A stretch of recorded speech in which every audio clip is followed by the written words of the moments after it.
ಅಖಾಡ big fight ವಿಶೇಷ ನಾನು ಮತ್ತೆ ಮುಂದುವರಿಸ್ತಾ ಇದ್ದೀನಿ. ಈಗ ರಾಜಶೇಖರಾನಂದ ಶ್ರೀಗಳು ಇಲ್ಲ ಒಂದು ಬರ್ತೀನಿ ರಾಜಶೇಖರಾನಂದ ಶ್ರೀಗಳು ಒಂದು ಪ್ರಶ್ನೆ ಕೇಳ್ಬಿಟ್ಟು ಬರ್ತೀನಿ ನಾನು. ಶ್ರೀಗಳೇ, ಇಲ್ಲೊಂದು ಪಾಯಿಂಟ್ ಇದೆ. ಈಗ ಸುಹಾಸ್ ಶೆಟ್ಟಿ ಅವರ ತಾಯಿ ಹೇಳ್ತಾ ಇದ್ರು, ನಮಗೆ ಈ ಸರ್ಕಾರದ ಮೇಲೆ ನಂಬಿಕೆ ಇಲ್ಲ, ನಾವು ಈ ಸರ್ಕಾರ ನಂಬಲ್ಲ. ಈ ಸರ್ಕಾರದವರು ಬರ್ತಾರೆ, ಮುಸ್ಲಿಂ ಮುಖಂಡರ ಮನೆಗಳಿಗೆ ಹೋಗ್ತಾರೆ, ಅವ್ರ ಮೀಟಿಂಗ್ಗಳಲ್ಲಿ ಭಾಗಿಯಾಗ್ತಾರೆ ಮುಖ್ಯಮಂತ್ರಿಗಳು, ಮತ್ತು ಹೊರಟು ಬಿಡ್ತಾರೆ ಇವರು. ಈ ಸರ್ಕಾರ ನಾವು ಹೇಗೆ ನಂಬೋಣ? ನನಗೆ NIA ಕೊಟ್ಟಿದ್ದರ ಬಗ್ಗೆ ನಂಗೆ ತೃಪ್ತಿ ಇದೆ ಅಂತ ಒಂದು ಮಾತು ಬಂತು. ಅಟ್ ದ ಸೇಮ್ ಟೈಮ್ ಆ ಕಡೆ ಮುಸ್ಲಿಂ ಸಮುದಾಯದ ಮುಖಂಡರನ್ನು ಕೇಳಿದಾಗ, ಅಲ್ಲಪ್ಪ ಇದೇ ಫಾಜಿಲ್ನೋ ಇನ್ನೊಬ್ಬರನ್ನೋ ಕೊಂದಾಗ ಯಾವ BJP ನಾಯಕರು ಮುಸ್ಲಿಮರ ಮನೆಗಳಿಗೆ ಬಂದಿದ್ದರು? ಯಾರು ಅಲ್ಪಸಂಖ್ಯಾತ ನಾಯಕರುಗಳು ಯಾರು ಮಾತಾಡ್ಸಿದ್ರು? BJP ನಾಯಕರು ಯಾರೂ ಬರಲಿಲ್ವಲ್ಲ. ನೆಟ್ಟಾರೋಗಿ ಬರ್ತಾರೆ, ಅಲ್ಲಿ ಪರಿಹಾರ ಕೊಡ್ತಾರೆ, ಅದರಿಂದ ಕೂಗಳ್ತೆ ದೂರದಲ್ಲಿ ಇನ್ನೊಂದು ಕೊಲೆ ಆಗಿರುತ್ತೆ ಮುಸ್ಲಿಮನದು, ಅವ್ನಿಗೆ ಯಾರು ಕೇರೆ ಮಾಡಲ್ಲ ಅಂತ ಬಂದಾಗ ಇದು ಡಿಸ್ಕ್ರಿಮಿನೇಷನ್ ಆಗಲ್ವಾ ಅಂತ ಅವ್ರ ಪಾಯಿಂಟ್. ಈಗ ಪ್ರಶ್ನೆ ಇರುವಂತದ್ದೇನು ಅಂತಂದ್ರೆ, ಪ್ರಸ್ತುತವಾದಂತಹ ಸನ್ನಿವೇಶದಲ್ಲಿ NIA ತನಿಖೆ ಕೊಟ್ಟಿರ್ತಕ್ಕಂತಹ ಸನ್ನಿವೇಶದಲ್ಲಿ ಸುಹಾಸ್ ಶೆಟ್ಟಿ ತಾಯಿ ತುಂಬಾ ಗೌರವದಿಂದ ಅದನ್ನ ಆಡ್ಕೊಂಡಿದ್ದಾರೆ. ಉದ್ದೇಶ ಏನು ಅಂತಂದ್ರೆ, ಪದೇ ಪದೇಯಾಗಿ ಸನ್ಮಾನ್ಯ ಉಸ್ತುವಾರಿ ಮಂತ್ರಿಗಳು ರೌಡಿ ಶೀಟರ್ ಅಂತ ಕರೆಸ್ತಾ ಇದ್ರು. ಅದ ಆ ತಾಯಿಗೆ ನೋವಾಗಿತ್ತು.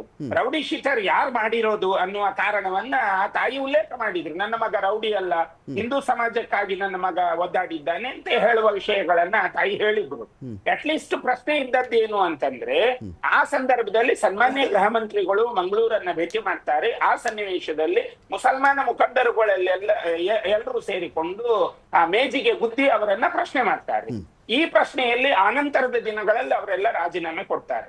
ಆದ್ರೆ ಪ್ರಶ್ನೆ ಇರುವಂತದ್ದು, ಆ ಸಂದರ್ಭದಲ್ಲಿ ಗೃಹ ಮಂತ್ರಿಗಳು ಬಂದ್ರು, ಆ ಮನೆಗೆ ಭೇಟಿ ಕೊಡ್ತಿದ್ರೆ ಒಂದು ಮೇಲ್ಪಂಕ್ತಿಯನ್ನ ಹಾಕಿದ ಒಂದು ಯೋಗ್ಯತೆ ಸನ್ಮಾನ್ಯ ಗೃಹ ಮಂತ್ರಿಗಳಲ್ಲಿ ಬರ್ತಿತ್ತು. ಯಾಕೆ ಅಂತಂದ್ರೆ, ಅವರ ಮನೆಯನ್ನು ಈಗ ಅವನನ್ನ ರೌಡಿ ಶೀಟರ್ ಅಂತ ಕರೆದಂತ ಇವ್ರು ಯಾರು ಕೂಡ ಅವನ ಮನೆಯನ್ನ ನೋಡಿದಾಗ ಒಬ್ಬ ರೌಡಿ ಶೀಟರ್ನ ಮನೆಯ ಅಂತ ಒಂಥರ ಮೂಗಿನ ಮೇಲೆ ಬೆರಳಿಡಬೇಕು. ಆ ತರ ಮನೆ ಇದೆ, ಅವ್ರು ಶೀಟಲ್ಲಿದ್ದಾರೆ, ಅವರಲ್ಲೇನು ಆಸ್ತಿ ಪಾಸ್ತಿ ಬದುಕುಗಳು ಏನೂ ಇಲ್ಲ. ಈಗ ಒಬ್ಬ ರೌಡಿ ಶೀಟರ್ ಆ ವ್ಯವಸ್ಥೆಯಲ್ಲಿದ್ರೆ ಅವನು ಬೇಜಾನ್ ಸಂಪಾದನೆ ಮಾಡ್ತಾ ಇದ್ದ. ಇವನ ಯಾವುದೇ ವ್ಯವಸ್ಥೆಯಲ್ಲಿ ಇವನಿರ್ಲಿಲ್ಲ.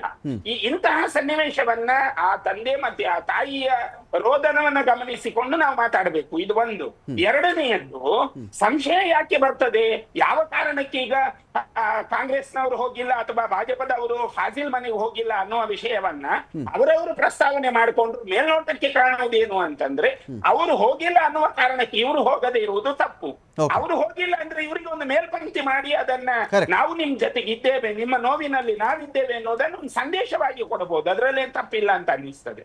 ಓಕೆ, ನಾನು ಅಶ್ರಫ್ ಅವ್ರು ಕೇಳ್ತೀನಿ. ಅಶ್ರಫ್ ಅವರೇ, ಈಗ ಇಲ್ಲಿ ಏನಾಗುತ್ತೆ, ಆಯಿತು, ಈಗ ಯಾರು ಸುಹಾಸ್ ಶೆಟ್ಟಿ ಆತನ ರೌಡಿ ಶೀಟರ್ ಓಪನ್ ಆಗಿತ್ತು, ಅವನು ಒಂದು ಕೊಲೆ ಪ್ರಕರಣದಲ್ಲಿ ಆರೋಪಿಯಾಗಿದ್ದ, ಹಿಂದಿನ BJP ಸರ್ಕಾರದಲ್ಲಿ ಅದೆಲ್ಲವೂ ಕೂಡ ಆಗಿದ್ದದ್ದು ನಿಜ. ಇದೆಲ್ಲದರ ಆಚೆಗೆ ಹಾಗಾದರೆ ನಿಮ್ಮ ಸಮುದಾಯ ಅಥವಾ ಮುಸ್ಲಿಂ ಸಮುದಾಯ ಅಂತ ಬಂದಾಗ ಇಲ್ಲಿ ಬರೀ ಸಾಧು ಸಂತರು ಸಜ್ಜನರು, ಇಲ್ಲಿ ಏನೂ ಕೆಟ್ಟ ಕೆಲಸ ಮಾಡದಿರೋರು, ಧರ್ಮದ ಹೆಸರಲ್ಲಿ ಮರ್ಡರ್ಗಳೇ ಮಾಡದೇ ಇರೋರು, ಅವ್ರ ಪಾಡ್ಗೆ ಅವ್ರು ಇರೋರು, ಇಷ್ಟು ಜನ ಮಾತ್ರ ವಾಸ ಮಾಡ್ತಿರೋದು. ಹಾಗಾದರೆ ಅದು ಪೂರ್ತಿ ಸತ್ಯವಾ?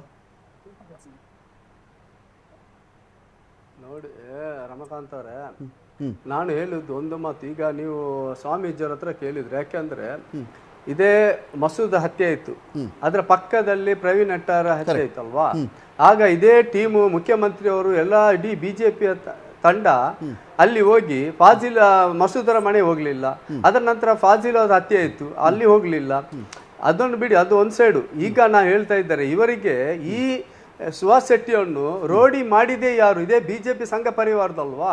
ಅವ ಒಬ್ಬ ಯುವಕ ಆಗಿ ಒಳ್ಳೆ ರೀತಿಯಲ್ಲಿ ಕೆಲಸ ಮಾಡ್ತಾ ಇದ್ದ ಹುಡುಗನನ್ನು ಇವರು ಪ್ರೋಕ್ ಸ್ಪೀಚ್ ಮಾಡಿ, ಬೇಡದಲ್ಲಿ ಸ್ಪೀಚ್ ಮಾಡಿ ಅವರ ತಲೆಗೆ ತುಂಬಿಸಿ ಈ ಮರ್ಡರ್ ಮಾಡಿಸಿ ಅವರನ್ನು ಗುಂಡ ಮಾಡಿಸಿ ಮತ್ತೆ ಅವರ ಮೇಲೆ ಚಾರ್ಜ್ ಶೀಟ್ ಹಾಕಿಕೊಂಡು ಅವರು ತೀರೋದ ಮೇಲೆ ಅವರು ನಮ್ಮ ನಾಯಕನ ಅಂತ ಹೇಳ್ತಾ ಇದ್ದಾರಲ್ಲ.